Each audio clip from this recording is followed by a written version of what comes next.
Sir, can you please state and spell your first and last name for the record? Jason Krueger. It's JASONKRUEGER. And how are you employed? With the City of Kenosha Police Department. How long have you been on the City of Kenosha Police Department? Approximately 2 years and 11 months. And were you working on August 25th, 2020? I was. And were you working with an officer, Pep Moretti, on that date? Yes. Had you been working in the previous days during the civil unrest that was occurring in Kenosha? Yes. And on August 25th, what was your assignment, your general assignment with your partner, Officer Moretti?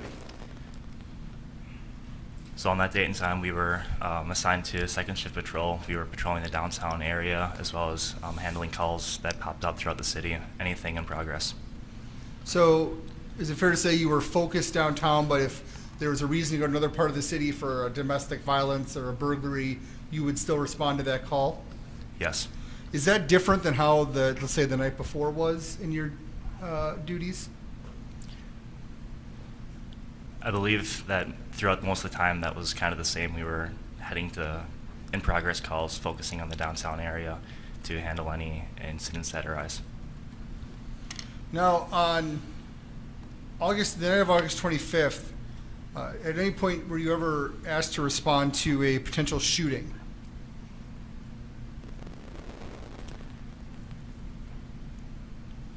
I do recall going to a shooting. We were just right in the area. I'm not 100% sure if we were dispatched to that call or not.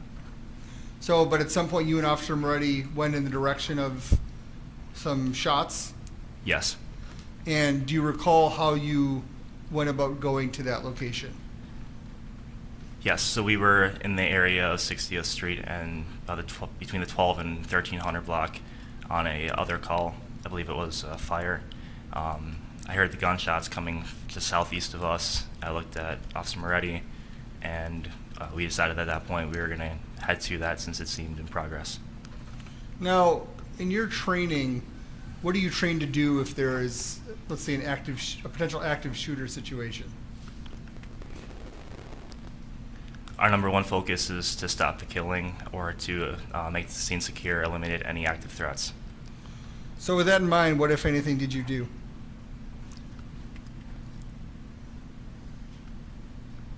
When we approached the scene, we had approached slowly just to try to attempt to gain any visual information that we could see. We had just been with a few other squads, other armored vehicles in the area, so we were assuming they were behind us.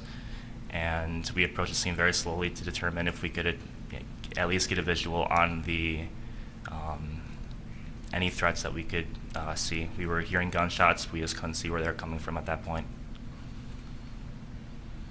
Did anyone approach your vehicle? Yes. Who approached your vehicle? There was a younger male. He was dressed in a t-shirt and I believe cargo shorts, and he was carrying an AR-15 style assault rifle, and he had his hands raised, and I believe he was carrying a medic bag as well. Did you hear anything that the crowd was shouting in relation to this individual? I did not hear any specific phrases. There was just a lot of noise, a lot of background noise, and in my mind I was more focused on hearing the gunshots and trying to figure out where they were coming from. I didn't necessarily hear any specific words the crowd was shouting toward me. Do you, at one point, I'm going to represent you, there's a video that shows you getting out of the squad car and running to the trunk. Do you have any idea why you did that? A lot of my equipment I use on duty is stored in the trunk. Gas masks, vests, things like that. If I would have retrieved something from the trunk, it would have been to keep me safe on the scene if there was an active shooter. I do not recall the exact item. By vest, do you mean like a bulletproof vest? Yes. Were you already wearing a bulletproof vest? I do not recall what vest I was wearing, but I had my steel plate carrier with me. The vest I'm currently wearing right now is not able to prevent a rifle round going through, but the steel plate carrier that I had at that time would have been able to stop anything up to a round coming from a rifle. So the vest you're wearing now, is that sort of the standard everyday vest that you would wear? Yes. And a bullet fired from an AR-15 like the one the defendant had, your vest would not stop it at all? It's not rated for it. I've never attempted to do it, but I do not believe it would. And how about your squad car? Is your squad car armored in any way that would prevent rifle rounds from penetrating it? To my knowledge, no. So what do you do as this person is approaching you on the street? As I watched him approach, I was giving him verbal commands to keep away from my squad. I did not want anybody coming up directly to my squad that could be a potential threat.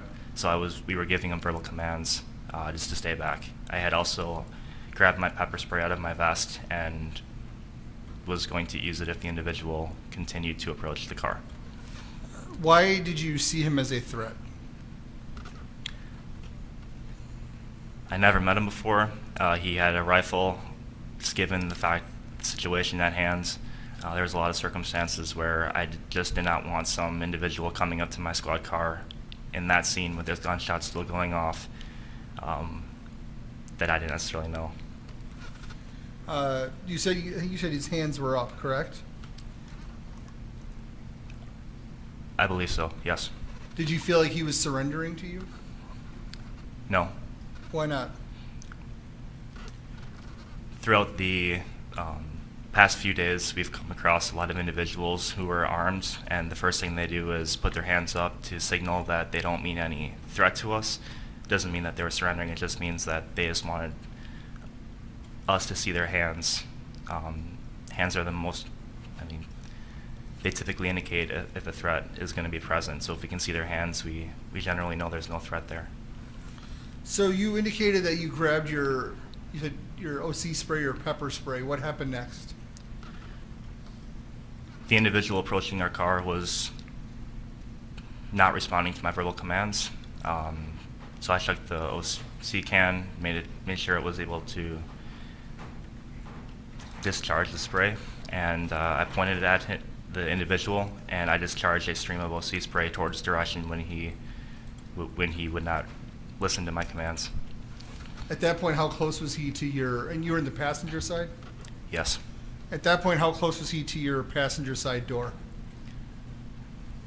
I believe he was within about 5 feet.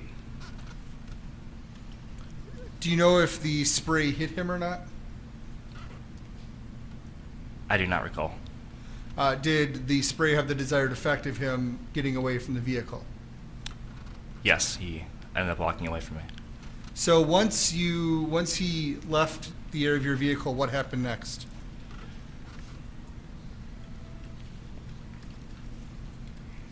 I began to see other squad cars and armored vehicles coming to the area. I believe I took up a position on the east side of the road towards the parking lot and just kind of held it there to attempt to gain eyes as more officers came on scene. Throughout that time, I just tried securing the scene as best as possible, trying to gather as much information as possible about where the shots were coming from, who was firing them, and who the suspect was. What, if anything, happened next?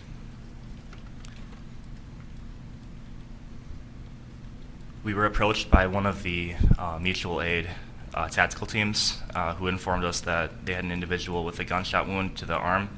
I believe that individual was Mr. Groskwitz, and they did not know how to access the hospital. Since I was familiar with the area, Officer Moretti and I got into our squad car, and we escorted that tactical vehicle to the east side of the Freighter South Hospital and got Mr. Groskwitz into the ER. Now, the tactical vehicle you mentioned, is that what some people commonly refer to as like a Bearcat or an MRAP or something like that? Yes. So then you accompanied that to the hospital, and it contained Mr. Groskwitz, who had been injured. Yes. Now, at the hospital, what happened? What did you observe?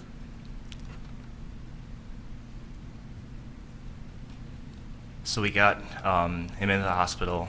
I believe he went back to the ER. I stayed in the lobby. I was approached by another individual, Richard McGinnis, who kind of talked to me about that. He gave me information that he believed that he had the suspect on video just prior to the shooting. So I talked to him briefly, obtained the cell phone, and obtained the individual's ID card. And then did you have him get interviewed by someone at the in your department? Yes, I passed all that information along to the Detective Bureau. I believe it was Sergeant DeWitt. Now, at the hospital, when you were there with Officer Moretti, did you have any interaction with Joseph Rosenbaum, who at that point had deceased?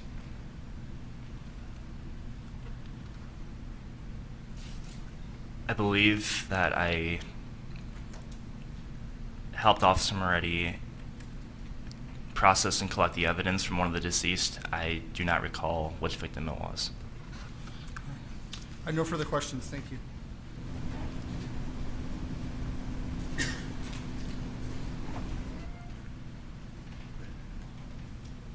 Good afternoon, officer.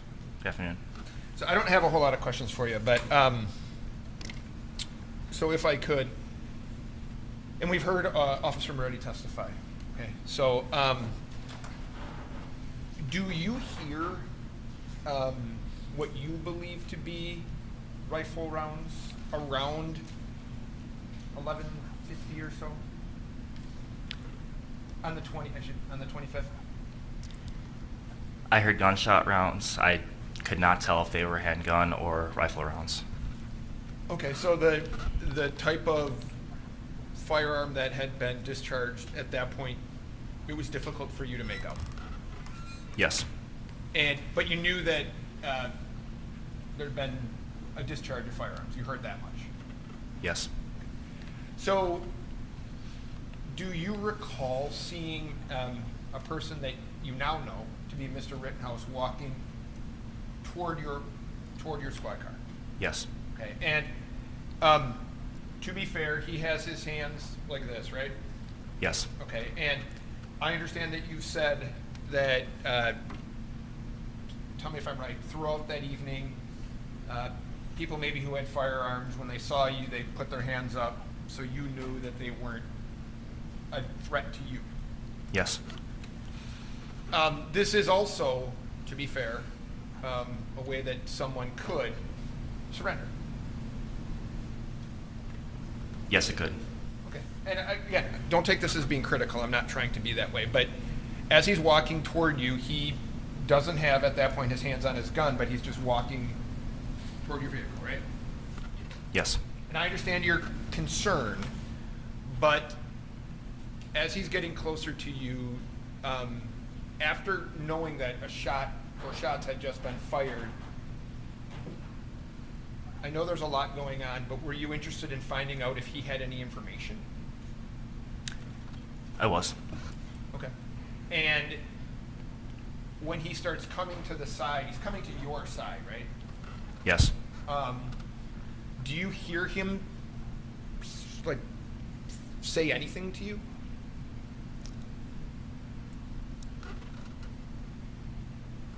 The only thing I can remember him saying was something about a shooting. That there was no other verbal indication from him coming directly saying it was me. It was just something about a shooting. Okay. And you had just heard shots fired. Yes. This person's walking to you with his hands up and says something about a shooting, right? I mean, his exact words were not something about a shooting, No. but Fair enough. He says something. Included in that something is the word shooting. yes. And so I understand that we've seen the video, you pull out your OC spray, and after giving him a command, you spray him with the spray, right? Yes. Do you see Mr. McGinnis? You had mentioned that you see Mr. McGinnis at the hospital. He shows you the video? Yes. Do you say to yourself, that's the guy that's walking with his hands up that I just saw?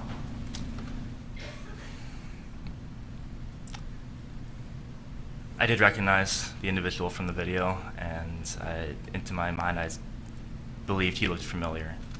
Okay, and again, so do you tell anybody at that point, like, look, I'm putting these together. The guy that has his hands up, that's the guy we're probably looking for. Yes. Okay.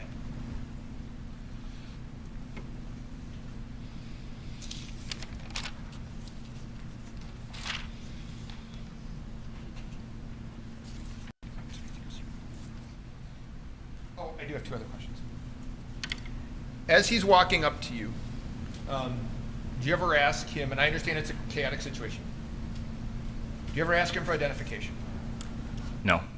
Do you ever ask him or do anything with the fact that he's possessing an AR-15? No. Now I have no other questions. Thank you, sir.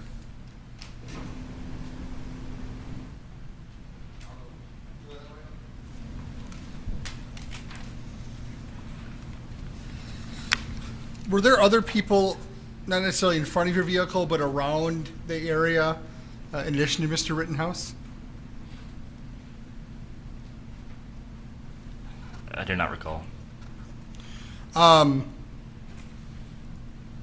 Were other people trying to give you information regarding a shooting or a potential shooter or anything like that?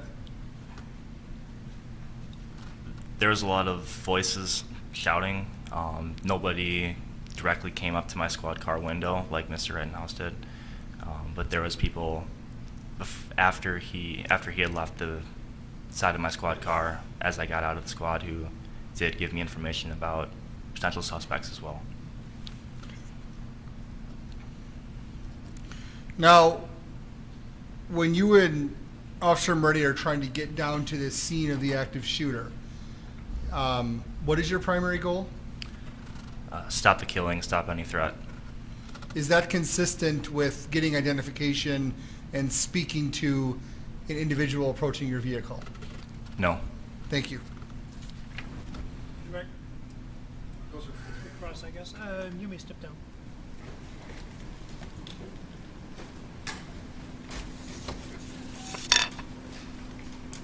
Please stay close. Kristen Harris to the stand.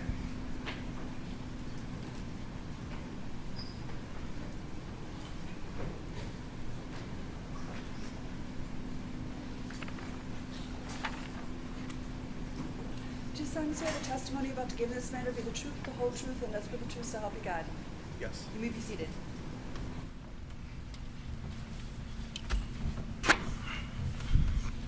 Good afternoon, sir. How you doing?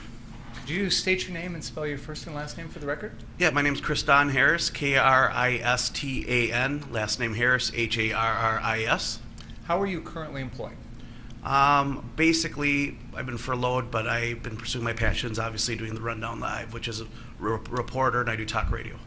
Can you tell us what the Rundown Live is? It's an independent news and media. We try to bring all viewpoints, have civil conversations, sometimes about difficult content, as well as we cover protests of all varieties, of all political viewpoints as well. Is there a large group of people that produce the Rundown Live, or are you kind of the main person? There's several people that are involved there. It's a group of citizen journalists. We quite often post stuff from other independent news sites. We try to report news before the mainstream media does, so we can give a very raw version. What is your educational background? I finished high school, but education really didn't become important to me till my later years. So, most of my research I've done through my own reading of books and information. Do you have any formal journalistic training? That I do not. And do you operate out of the Milwaukee area? That is correct. Okay. How long have you been involved with the Rundown Live? I've been doing reporting for about 12 years. When you say reporting, is that all the Rundown Live or other stuff? I also contributed to one of the top police accountability websites as a writer, known as Cop Block, which has been around for a long time. What is that called? Cop Block. Cop Block? Yes. Okay. .org was the website. And when you say you contribute to them, does that mean you're like a reporter for them? I used to write for them, though it's a defunct organization that was banned amongst a lot of other websites. Okay. Yeah. When did you first get involved in the Rundown Live?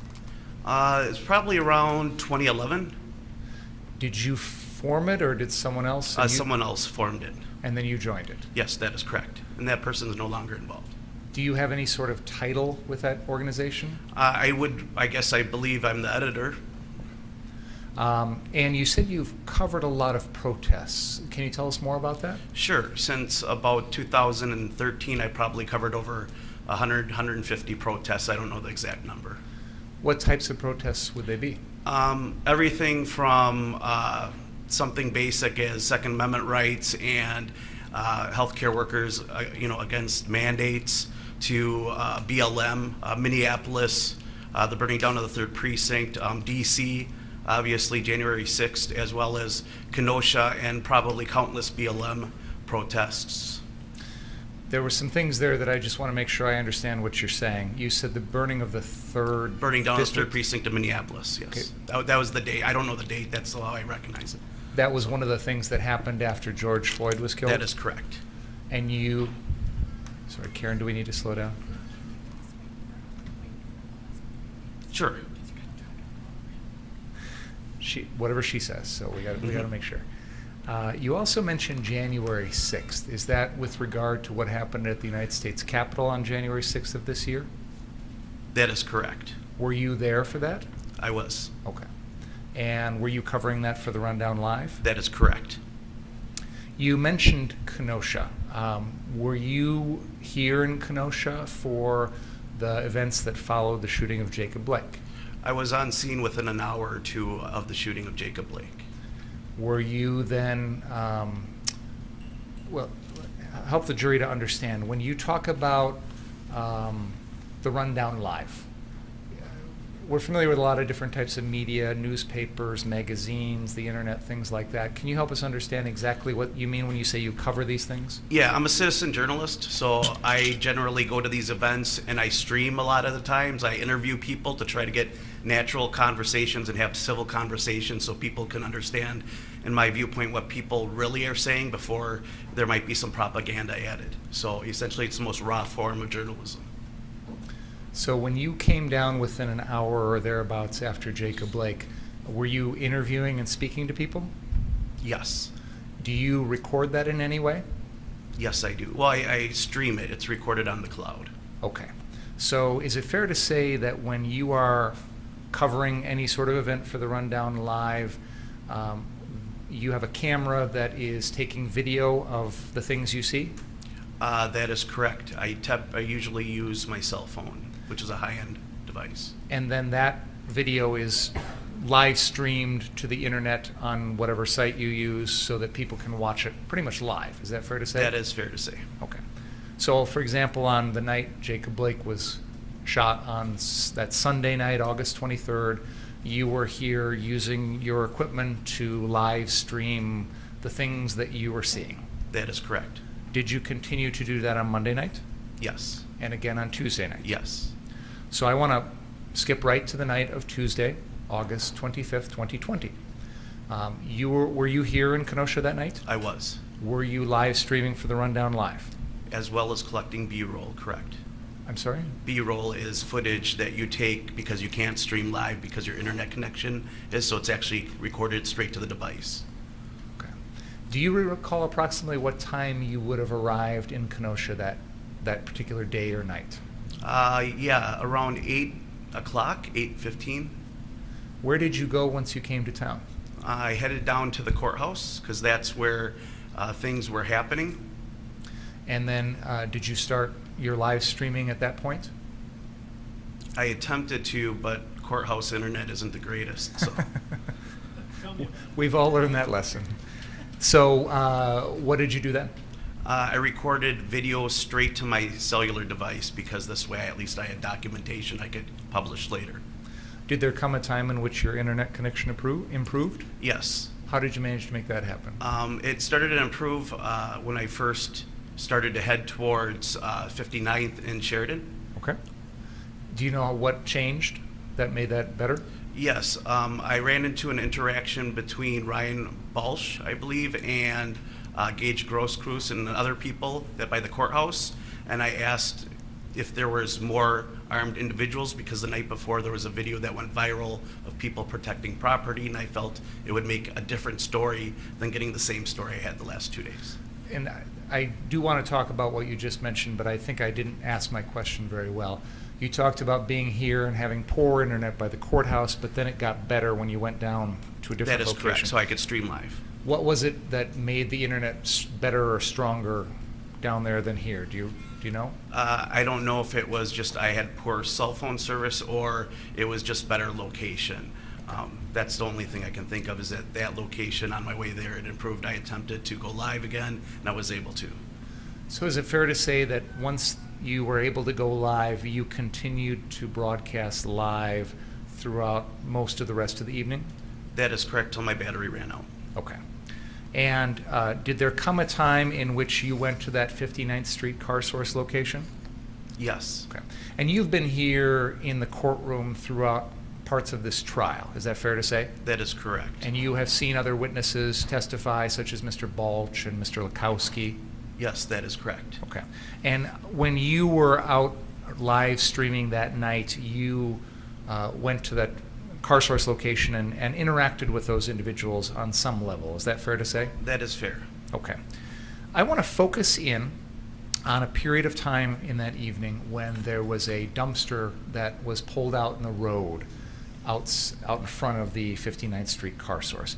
I'm going to ask two separate questions. First of all, do you independently remember that I do. happening?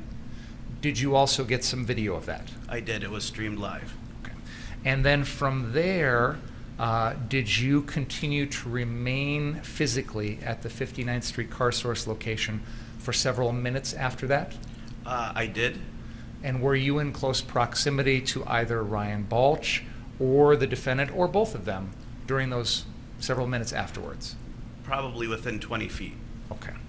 Could we begin, I'm going to, our TVs are on, if not, I'll turn them on. Could we watch a little bit of your live stream, which has been marked as exhibit number 18, and we're going to go to the 1 hour, 22 minute, and 14 second mark.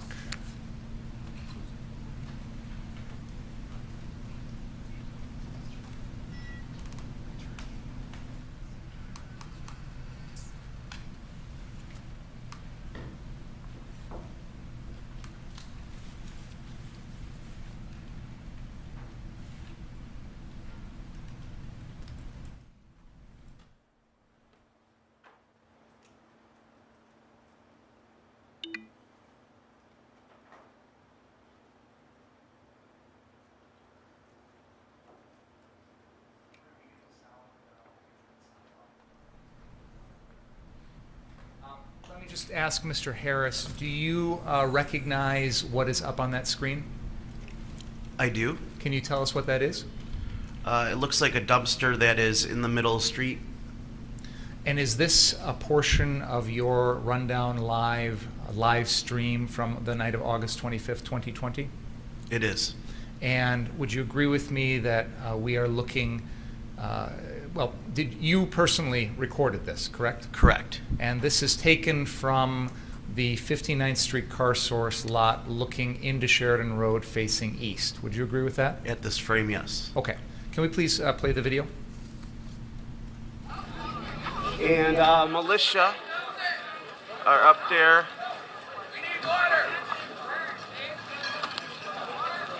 Yeah, we got a fire. Where? Oh, dumpster fire? Yeah, just a dumpster fire. Hey, it's just like the year, man. Yeah, right? If 2020 was a blunt, it would be just a fucking stem. It would just be stem and seed, man. Right? I could use a doobie right now. Continue the video for just 1 second, please. Hey, cover me.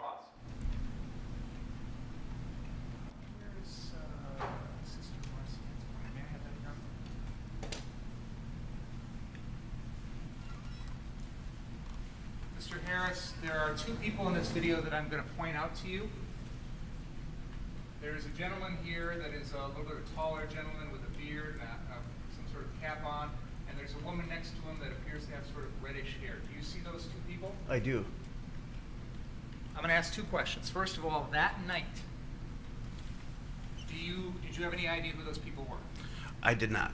As you sit here today, do you know who those people are?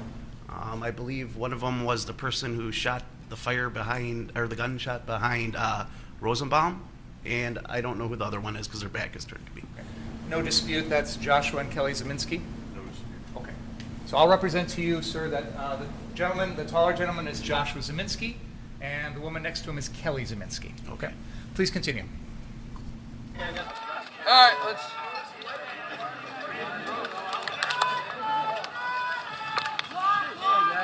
Morning. How's it going? You guys want to fuck around and find out? Hey. You won't do Reel it, in. pussy. That's what's up. Reel in. Don't cause problems when there's none here.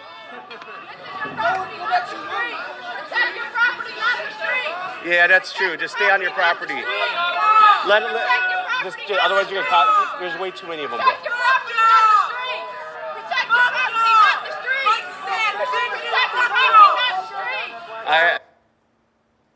There is an individual who is standing on the edge of that frame on the right-hand side there.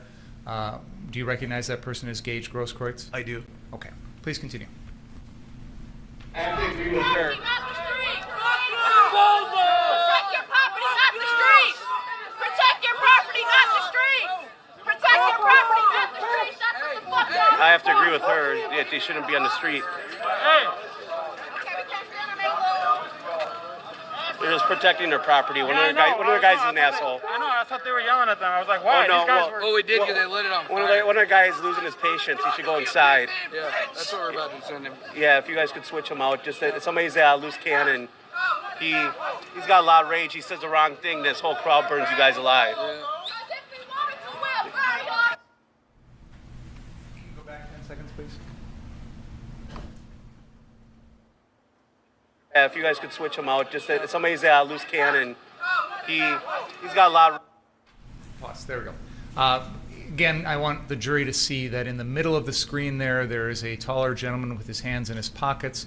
That is Joshua Zeminski. And on the TV screen to the left of him with jeans on, that is Kelly Zeminski. All right, please go ahead. Rage. He says the wrong thing. This whole crowd burns you guys alive. Protect your property. They're respecting that. Just keep it there.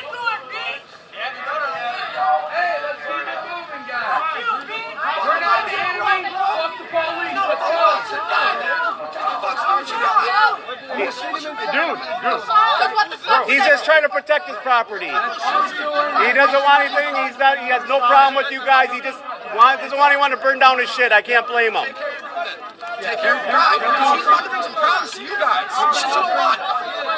I understand. Hey, your job isn't to be in the street. You gotta stay on your property. That's why you got problems already with people.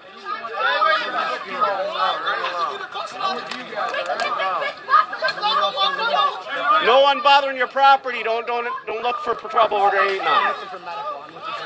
A medic? I know you are, but like, they got their own medics. You know, if somebody's close by, take care of them. I know you're just trying to make peace. I get. As this video is playing, we hear your voice speaking to someone in the background. Do you hear that? Yeah. Who are you speaking to? I believe that was an interaction with Kyle Rittenhouse. Do you recall anything about what he was saying to you at that point? That he was a medic, and that was it. Pretty much that I got from that. You said at one point they have their own medics. Did you hear that? Yes. What did you mean by that? I cover a lot of protests, so I've become familiar with a lot of the BLM organizations over the summer, especially during the George Floyd marches. So I felt a little bit more comfortable, per se, because I've had more interactions. That's all basically I was. Sure, but you indicated they have their own medics. What does that mean? Basically, the medics are, from my understanding, are individuals who volunteer to help out and take care of individuals that were injured, and I've seen them on multiple occasions, 8 individuals that were injured in protests. Continue. That, but they don't look at it that way. They look at you guys as it's a different. It's as much as you guys were afraid of them before they marched down here. I know, but like what the conversation you're having. So there about how they don't look at you that way, or something along those lines. What did you mean by that? A lot of the protesters identified the artists by protecting their property. Would it be fair to say that it was your impression that... That was my impression, correct? Sure. Would it be fair to say that it was your impression that the people in the crowd viewed the people around Mr. Rittenhouse as a threat? I wouldn't say that. I would say that there may have been some individuals that had it, but not in the majority. I can't speak for everyone. I don't know what they were thinking. Okay. You know. Let's continue, please.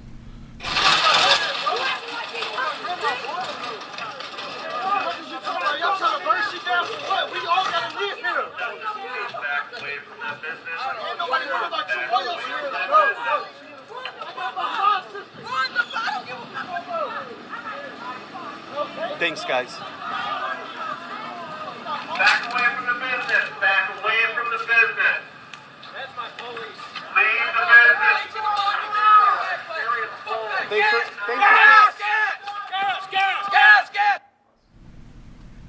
It appears that Mr. Balch and Mr. Lakowski are running towards you yelling gas, gas, gas. Would you agree with me on that? That is correct. What was going on? The Bearcats were rolling down the road and they began to tear gas and trying to push the crowd past, I believe that's towards 60th, South 60th. Okay. Have you recently watched this portion of your video? I have. And would you agree with me that for a few minutes after this, you are in close proximity with either Ryan Balch, Kyle Rittenhouse, or both of them at the same time? I don't know for exactly how long, but yes. Okay. I'm going to have the video played further, but I'm going to have the sound turned off. Okay. And then I'll let my colleague know when to stop the video, okay?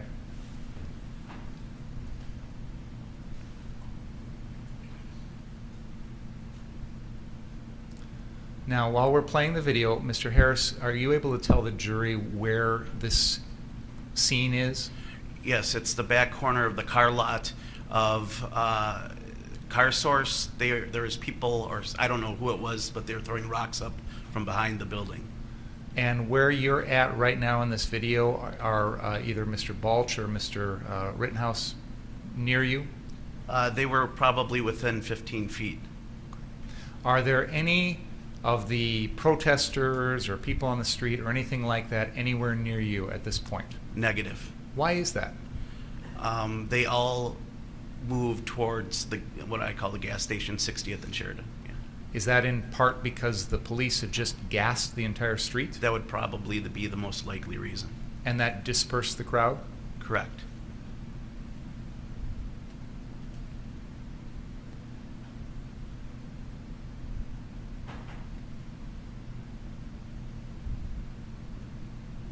That's the defendant that just came walking towards you, right? That is correct.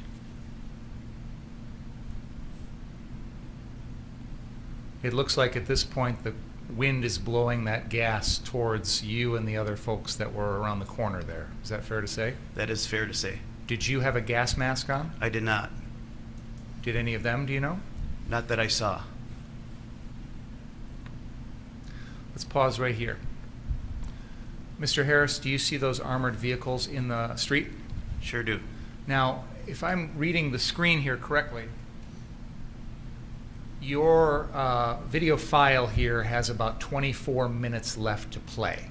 Would that be accurate? That would be accurate. And have you watched this video recently? Yes.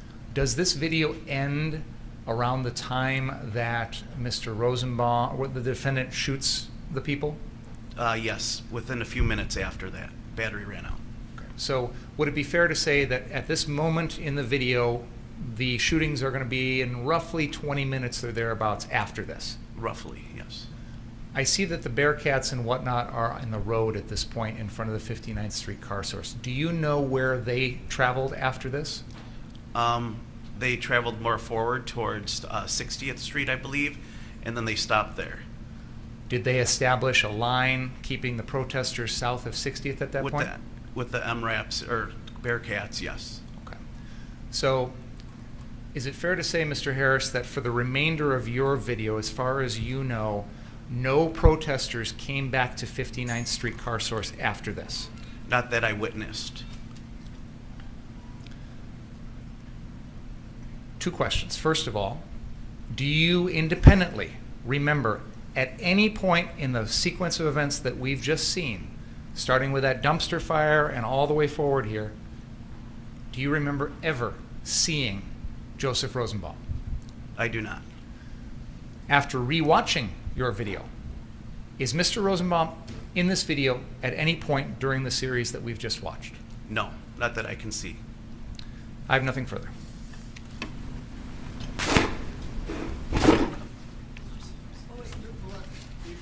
Oh, yeah, sorry. I was ready to go home. No, I'm just kidding.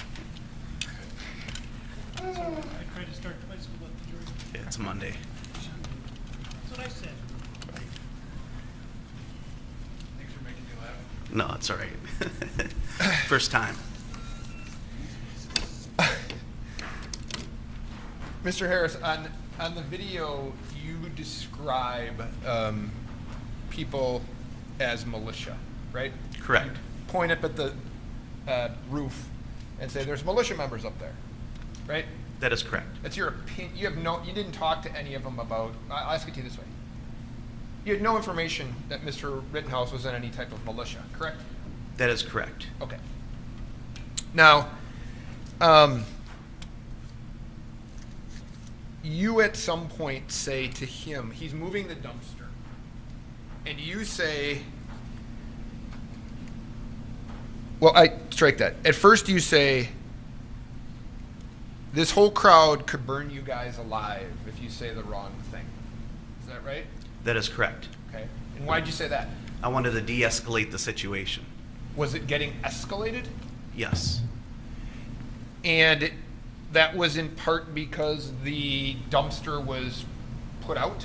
The fire in the dumpster was put out? That is correct. It angered the protesters at that time. Now, did you see things that were going on that night that would be outside the realm of protesting, but more along the lines of rioting? I would agree with that term, yes. So you saw, you had mentioned it, and we'll talk about it, rocks were being thrown at people, right? I didn't witness that. Well, you saw people throwing rocks on the roof. Oh, okay, well, fair enough. There's I people didn't on the roof. I was told that by people on the roof that they were throwing rocks. You didn't see it. I did not see that, no. Were you aware that there were homemade gas bombs being thrown? One of the people on the roof did say that there was a homemade gas bomb, basically, I don't want to, ammonium and bleach. I don't know how they knew that, but that's what they claimed. And you had said to Mr. Rittenhouse, I know you're just trying to make peace, right? Correct. Okay, so to be fair, he wasn't doing anything aggressively, correct? I agree with that. He wasn't verbally threatening anyone. No, he was offering help. He wasn't using his firearm in a way to scare or intimidate people by pointing it at them. Agreed? Agreed.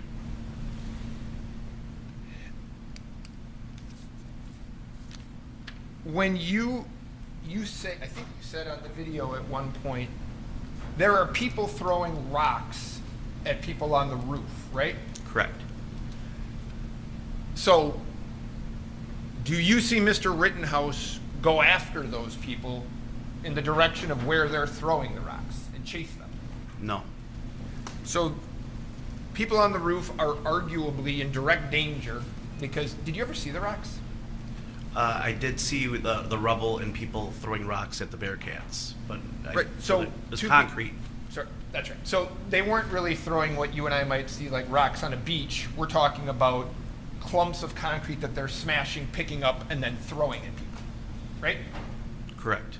And knowing that, you didn't see Mr. Rittenhouse go after those people who were actually causing danger to others, right? No, I did not. Did you have contact with the owners of that the car source that night or the next day? Not those 2 days, but I did see him pull up, I think, later on in that week. The two brother, if you know. I don't know. All I know is that whoever the owners were, they pulled up, and I briefly walked by and said something to him. I don't recall.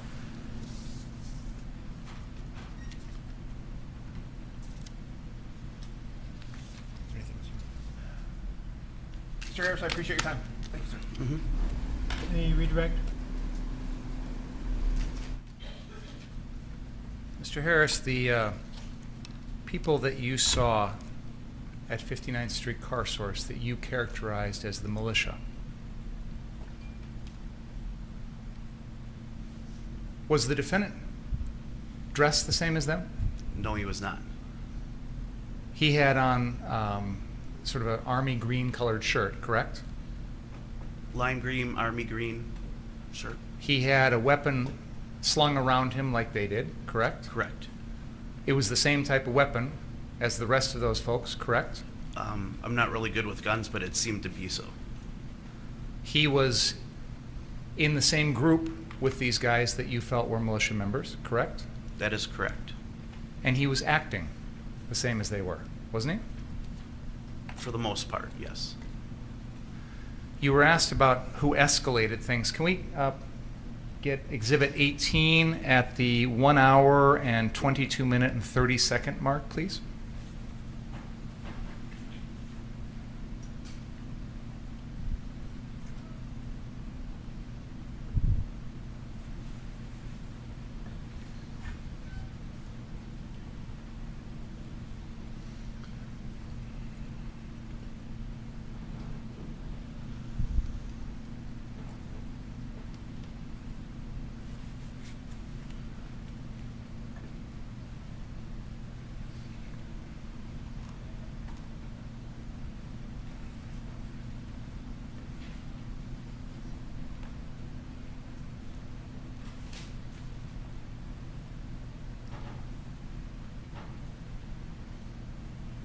Let's play from there with sound, please. If 2020 is a blunt, it would be just a fucking stem. It would just be stem and seed, man. I could use a doobie right now. Hey, cover me. I got the dress. All right, let's.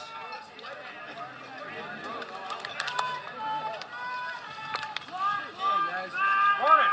How's it going? You guys want to fuck around and find out? Hey. You guys want to fuck around and find out, right? Immediately after that, you basically scold that guy, don't you? I believe, well, whatever you want to call it, I tried to de-escalate the situation. Because he was escalating it, That is wasn't correct. he? By what he was saying. Yes. You guys want to fuck around and find out. Did you interpret that as a threat towards the other people? I didn't really think about it, but I could see how it could be interpreted that way. And that guy's wearing an AR-15, isn't he? Probably, yes. In fact, that same guy went around back, and when those people were behind the place throwing rocks, he said to you he was going to take his gun and start shooting rounds through the fence at them, didn't he? I don't recall or remember that. Can we go forward on the video to about... Let's go to about one... Nothing to do with Mr. Rittenhouse. Nothing. What is the relevance of this? There were questions about what the response was to people throwing rocks The response of whom? of the group. The group's not on trial. Mr. Rittenhouse is on trial. That's fine. I'll leave it there. Thank you. The person that was yelling on that tape, that's not Mr. Rittenhouse, right? That is correct. Nothing else. You may step down, sir.